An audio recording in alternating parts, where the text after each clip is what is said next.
Right then, folks, grab a seat because the story unfolding around Rangers has been wilder than a derby night under the Ibrox lights. Over the last few days, the pace behind the scenes has picked up in a way that feels almost frantic, all sparked by the departure of Kevin Thelwell. The board moved quickly to realign the structure, trying to slot every piece back into place, and it genuinely feels like a fresh internal reset has begun. Anyone who follows Rangers closely knows changes like this never slip quietly through the cracks, and it did not take long for a strong name to emerge as the likely figure to take charge of the football department and lead the next stage of the rebuild. Meanwhile, Chairman Andrew Kavanagh stepped forward to clear up the situation surrounding Robbie Thelwell, who suddenly found himself at the club without his father in the role that brought him in. Since Thelwell Sr. arrived in the summer, a lot has happened, and the pressure for results weighed heavily on the decisions taken by the hierarchy. But Kavanagh stressed that nobody is automatically out of Rangers' plans, emphasizing that anyone who contributes and aligns with the demands and the vision for the future can stay. He pointed out that in a high-performance environment, every individual is accountable, from the very top to the very bottom, and that accountability is what determines who carries on and who steps aside for the direction the club wants to take. At the same time, he made it clear that, despite the respect held for both Patrick Stewart and Kevin Thelwell, the club now needs something different. According to Kavanagh, 6 months working alongside them gave the new leadership enough insight to understand that the current project requires new skills, new perspectives, and a different type of leadership to fill the most important executive roles. Without criticizing anyone, he explained that the future Rangers is shaping demands fresh profiles, people capable of delivering a philosophy tailored to the chapter the club wants to open. And it is in that context that one name has returned to the spotlight with real force: David Weir. Weir quickly shot to the front of the discussions as one of the main favourites for the sporting director role. His ties to Scottish football, to Rangers, and to the strategic work he has done in recent years speak loudly. Even though he recently accepted a major position at French side Strasbourg, the knowledge he built in the British game and his experience in constructing pathways within strong club structures naturally place him among the most respected candidates. His time at Brighton was viewed as solid, steady, and well-built work, and that reputation helped push his name to the centre of conversations inside Ibrox. When he took the job in France, Weir said he was drawn to the project and to the people working toward a long-term vision, but right now, with Rangers reshaping their internal model, the possibility of a return feels too significant to ignore. He knows the environment, he understands the pressure, he recognizes the weight of responsibility, and he has already lived through development cycles in clubs with clear identities. Those close to the club insist that he sits high on the list of preferred options, even as the process continues and other names are quietly assessed. While the executive offices buzz with decisions, out on the pitch, a different storyline is gathering momentum. Manny Fernandez, who arrived in the summer with big expectations after standing out in the English game, finds himself at a defining moment. His start was far from smooth, little game time, few chances, a challenging adaptation period, and heavy competition had many supporters wondering when he would finally get a proper opportunity to show what he could bring.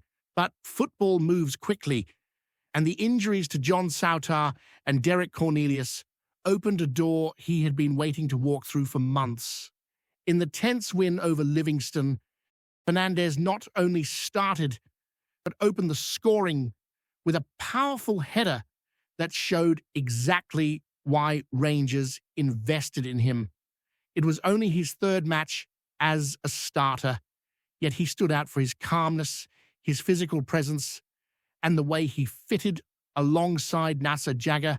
After the match, he revealed that he had spoken with Danny Röhl about the lack of playing time, making it clear he wanted a real chance to earn a key role at the back. The manager was straightforward with him, asking for persistence and patience, and now the defender looks ready to grab this moment with both hands. Fernandez spoke with genuine belief, explaining that he had lived through similar situations before and understood perfectly that at a club of Rangers' size, nobody walks straight into the starting team. He described this period as one of learning, resilience, and personal growth. He said he never regretted moving to Glasgow and knew from day one that the challenge would be demanding. Now, with a real chance of featuring in the Europa League ahead, his excitement is clear. He said it would mean a lot to step onto a European pitch and that he has been working every day to be ready when that day comes. Another aspect that stood out in the Livingston match was the immediate influence of the new set-piece coach, Scott Fry. It took less than a week for the training sessions to bear fruit, and the move that left Fernandez free in the box looked exactly like something drawn up on the training pitch. The defender said Fry brought different methods, full of energy and new variations designed to maximize the aerial strength of the squad. He mentioned that when the delivery is right, he backs himself against most markers, and that confidence has already been reflected with another important goal from a set piece. Even defensively, Fernandez highlighted how Fry's work helped tighten the structure, adjust positioning, and increase focus in situations where Rangers had been exposed recently. He said he felt more comfortable, more organized, and that these tweaks helped the team control dead ball situations far better than in past weeks. The stability the team showed in that department was a clear sign of progress and underlines the impact that small, well-executed changes can have on the pitch. Right, let us carry on, because the pace of everything happening around Rangers has been relentless, and each new development seems to push the club further down an ever more unpredictable path. While the board reshapes the structure and tries to build something more solid, the squad is living through a spell where every player has to prove day in and day out that he deserves his place. And it's exactly in this atmosphere of competition and reconstruction that new stories begin to surface, some encouraging, others a bit more challenging, but all carrying that sense that the club is in the middle of a significant turning point. Inside the dressing room, the impact of recent decisions has been felt in a number of ways. Players who once seemed comfortable within the hierarchy now face a completely different scenario, with the growing sense that nobody's spot is guaranteed anymore. The arrival of new ideas and new methods, especially with the inclusion of specialized staff in areas that were previously handled in a more traditional manner, has been transforming the daily routine. More specific sessions, clearer demands, and a much higher level of expectation have become part of the new reality. It has created an environment where some players flourish, while others start to feel the weight of adaptation. Within this context, attention naturally turns to those returning from injury or fighting to regain their place. The defense, which had been suffering with inconsistency, is beginning to take on a different shape with the recent adjustments. The more targeted training work, particularly in aerial duels and defensive organization, has been mentioned by the players themselves as something that finally gives them a greater sense of confidence, something that had been missing in recent months.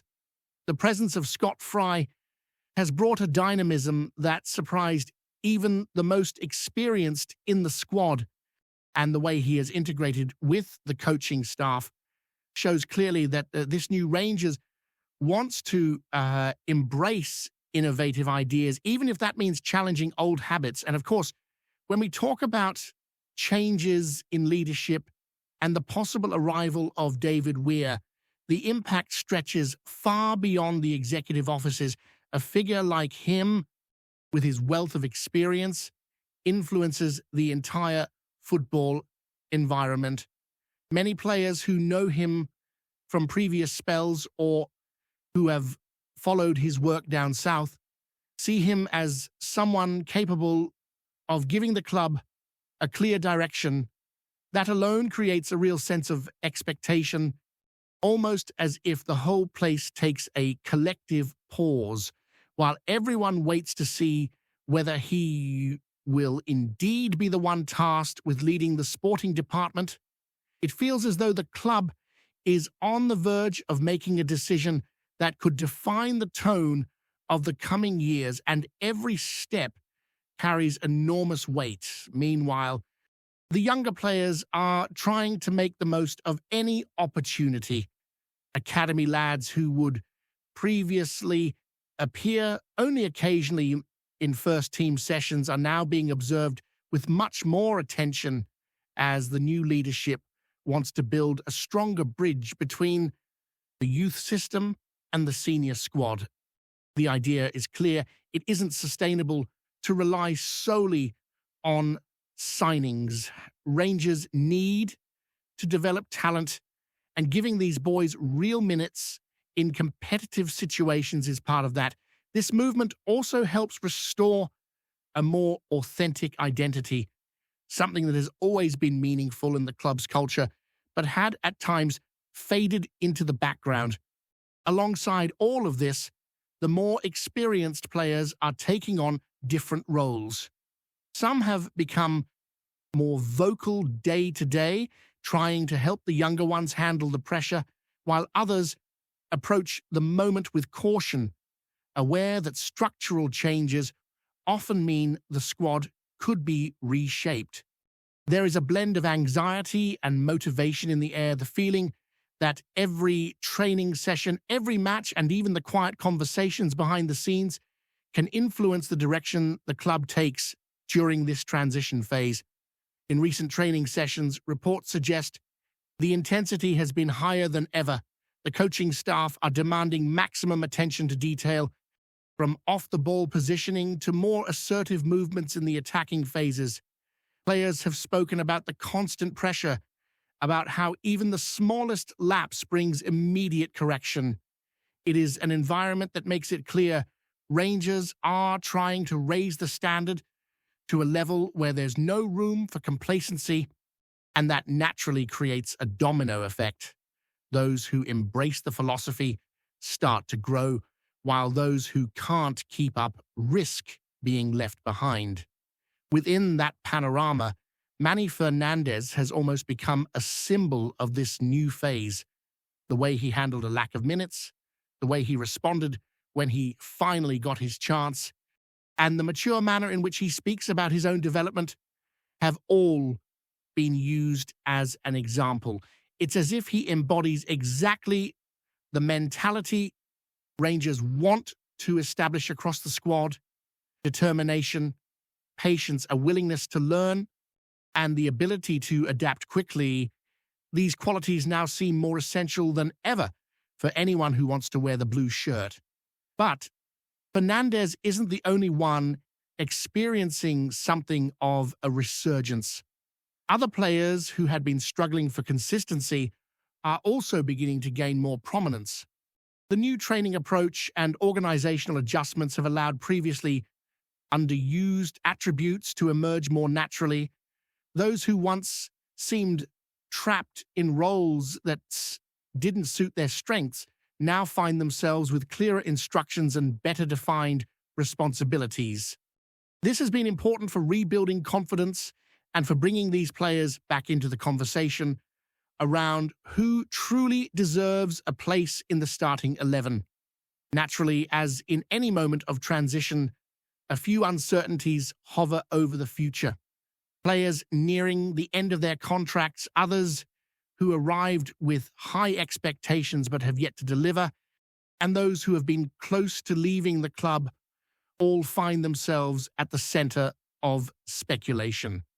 The potential arrival of a new sporting director adds another layer to the discussion, as a new leader may want to overhaul certain positions entirely or look for players who fit more closely with the vision being crafted. It's a delicate balance, but entirely expected when speaking of deep restructuring.